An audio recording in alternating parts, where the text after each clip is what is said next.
So I want to make a show called Small Town Boys because essentially I am a small town boy. I'm from Dundee and I moved to London in 1997 to kind of study dance and to go to university. And that's where suddenly I found my people. I found this kind of whole group of people that I'd never met in Dundee. And of course they were here in Dundee. I just didn't have the confidence to kind of go out. So I started going to clubs and bars and gay clubs and bars to find friends and kind of make connections and just met all these like wonderful people. I then really started to learn about safe sex as well, which was the other kind of bit of it that I thought was really interesting because they were talking about safe sex, not like you'd get at school, but they were talking about it in a way that you would just be chatting with your pals in a pub.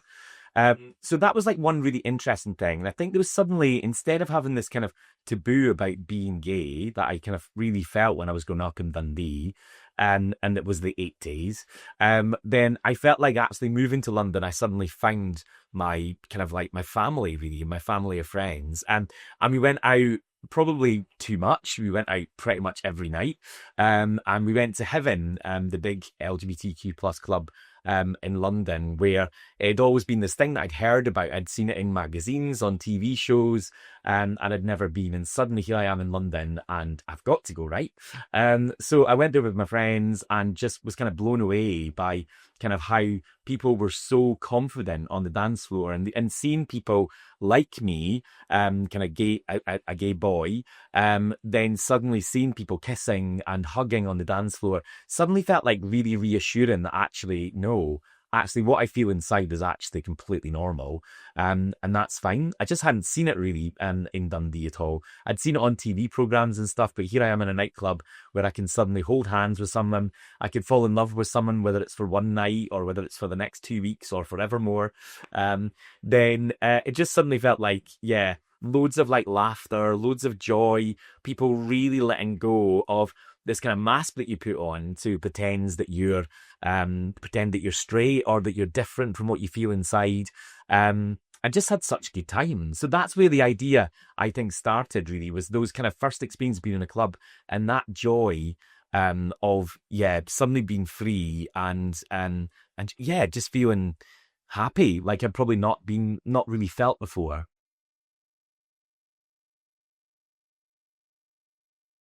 So I'd never seen any shows about that period in dance. There'd been lots of theatre shows. There was amazing TV programs like It's a Sin. But for me, this kind of story starts on the dance floor. It feels very important that we showcase. That's where we, as I was describing, that's where we feel like we come alive. That's when we feel like we're able to kind of have that sense of community and let the guard down because we're in a safe space. We're in a space that has, that's designed especially for us. There's security, and there's also just that kind of that sense of everybody kind of there is the same as you. So you suddenly feel like actually, yeah, you're part of a much bigger thing than just you kind of on your own, which is what I certainly felt like kind of coming from a small city. So for me, it's all about, yeah, kind of being on the dance floor, the excitement of people coming together and dancing on the dance floor, where you just like the music takes over. You feel like the music like pumping through your blood, and the excitement of that. I mean, I experienced that even just kind of 2 3 weeks ago. I was in London at an amazing club called the Eagle, in South London with my best friends, and the two of us were just dancing on the dance floor to Aha, and it was that song about the sun always shines on TV, and there was like the music behind that was just amazing. It blaring through the speakers, just so exciting. And the two of us, were just absolutely like kind of 20 years ago, just giving it big shapes on the dance floor. So yeah, so I think that thing for me is not something in the past, but something that's very much still in my present. And I feel like it's still something that we kind of like we unify through music and dance on the dance floor. So it felt like a no-brainer really that I had to tell the story through dance.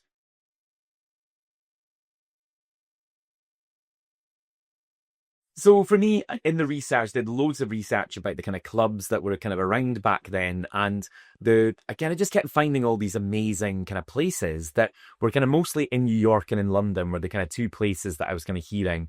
about and reading about. And, you know, I'm a massive fan of Madonna, just love her. Thank you for all your work for the LGBTQ plus people.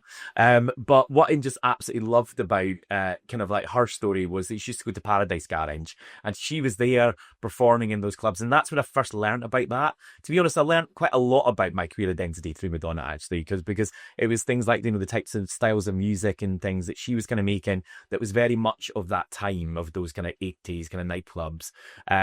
So for me, looking into the research, I was kind of returning to that kind of stuff that I remember from being younger. And then also hearing loads about Heaven in London as well, as that kind of you know, really iconic queer venue. So for me, I kind of started looking at those spaces. I find loads of the images of people kind of dancing there. And I was just kind of really kind of drawn to the fact that that hasn't changed. People still find community on the dance floor. They'll still find themselves on the dance floor, kind of lose themselves on the dance floor. So yeah, Paradise Garage in America, New York, and then Heaven in London. It feels like, you know, it's not a mistake that these kind of things are very kind of like, they've got like religious kind of undertones kind of in there. And because it feels like dance clubs are cathedrals, that, you know, nightclubs are these big cathedrals. They're spaces of people kind of coming together, connecting through music like you would in a cathedral. So it feels like a religious experience, you know, and looking at all those things felt like it was important to then call this club Paradise. And because also I really wanted to feel like and believe that these characters, no matter kind of what you believe in or what you think about, I really wanted these people to feel like they stayed in paradise. No matter what happened to them, they stay in paradise. And that felt like a really beautiful thing to look at.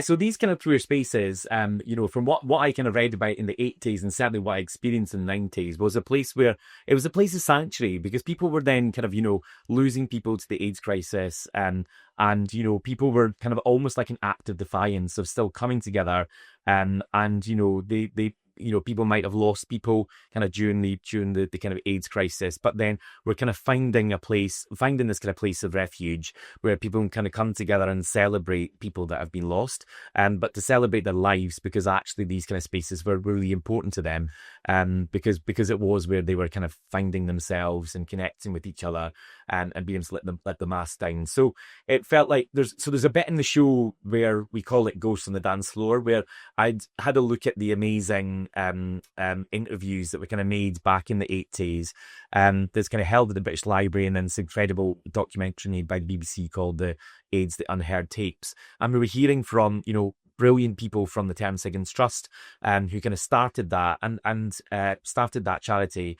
And I was then kind of really inspired by some of the comments that they talked about someone had said, I feel like that we were kind of dancing on the dance floor, and every week had returned over years, and less people that he knew were there, because very sadly lots of those people had died as part of the AIDS crisis.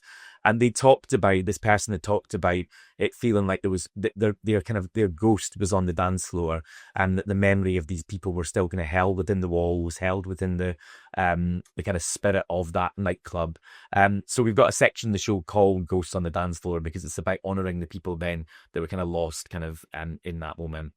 So I feel like clubs have been really important to the queer community for years, and still feel really important, even though people's appetite for clubbing has maybe changed a little bit, or appetites for going out. I think with COVID, a lot of people kind of changed their kind of, you know, their kind of experience about how they meet and connect with other people. But I still think even now it's still relevant. You go into queer clubs, they're still absolutely packed, they're still rammed.